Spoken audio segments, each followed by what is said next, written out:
Okay, so whilst you're in bus number 1, you've got these graphic EQ buttons down over here. So you can see they're changed red. Red means warning, don't change anything, because these have been set correctly for your monitors. If you do need to make any changes, that's fine. Just obviously be aware that any changes that you make to these will alter both the feedback response of the system response of the whole audio system. And particularly on monitor channels, you'll find that you might get higher amounts of feedback in certain frequencies. So in my recommendation would be just to stay away from those. But if you're feeling confident, that's fine. Please carry on. It is obviously a great tool that's so useful to be able to alter the sound characteristics and to help with cutting down on feedback. So if you're finding that particular frequencies are feeding back, you can obviously just find out which ones they are and pull the appropriate fader. Now it's marked on here. You can see these have got the frequency demarcations of what these do. So you've got graphic EQ high and graphic EQ low. So you can see they just flip between the two, changing appropriately as to which section that you're looking at.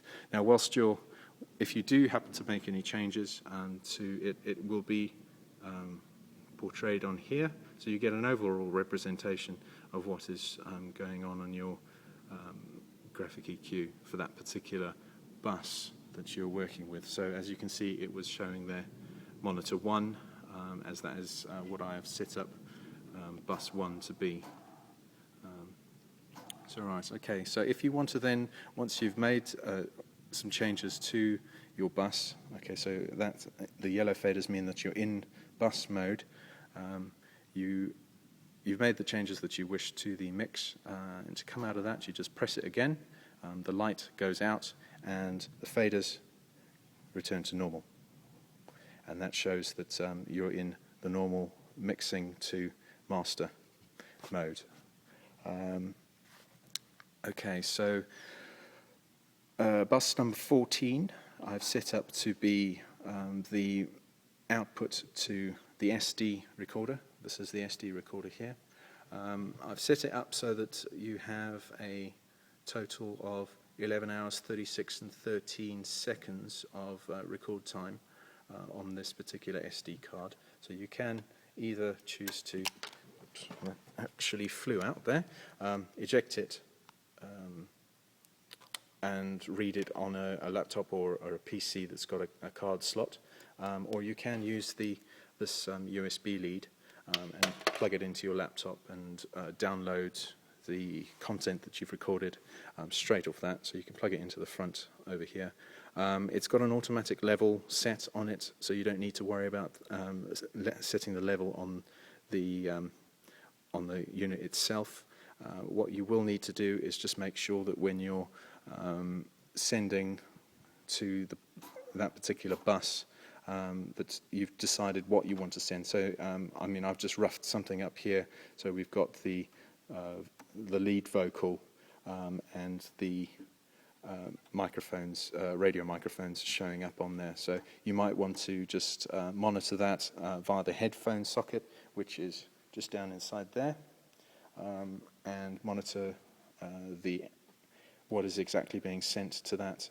So when you do select a particular bus, it will automatically set that in your headphones as to what you want to be listening to, or what you have chosen to listen to. So as we've got bus 14 highlighted at the moment, that is what would be routed to your headphones.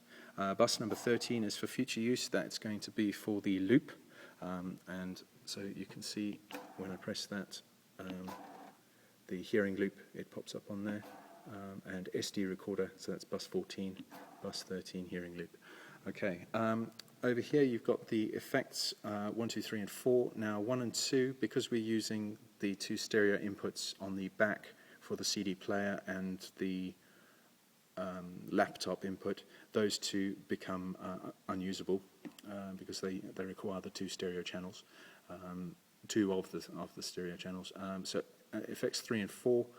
So FX3 that comes up as reverb, and FX4 is delay. So you can obviously go and change those as to what you want. So I'll show you how to do that. You press the LEX lexicon button, and it brings up on the display here.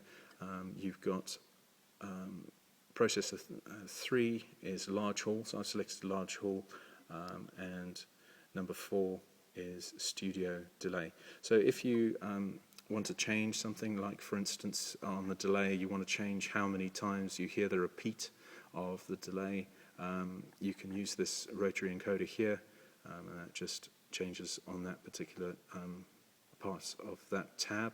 So you can tab to to the second page. You can change some of these settings.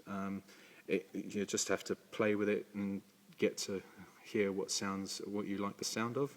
I just set it up. It sounds quite nice the way that I've set it up there, and just adds a bit of colour to the sound of your vocals, particularly.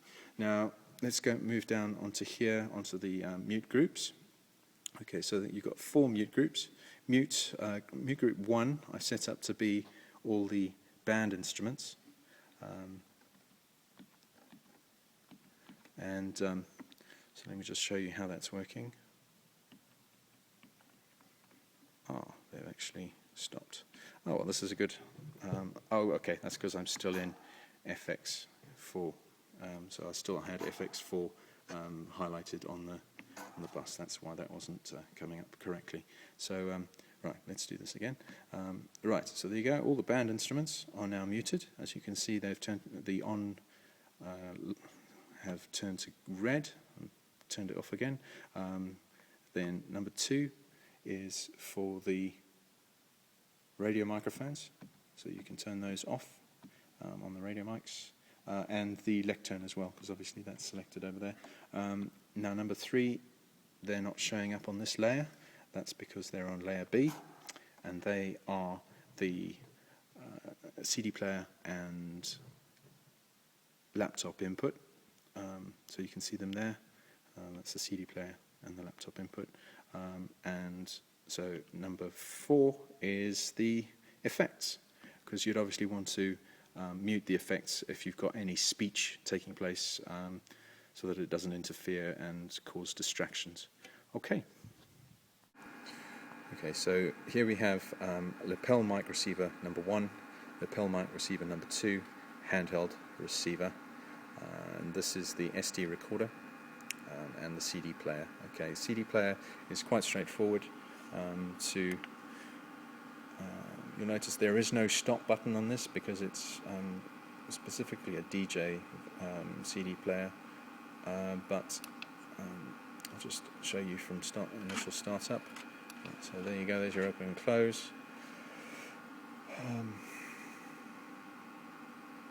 This particular one doesn't start straight away into playing the track. Oh no, it does. There you go. I'm pretty certain that you can. No, I need to start this again.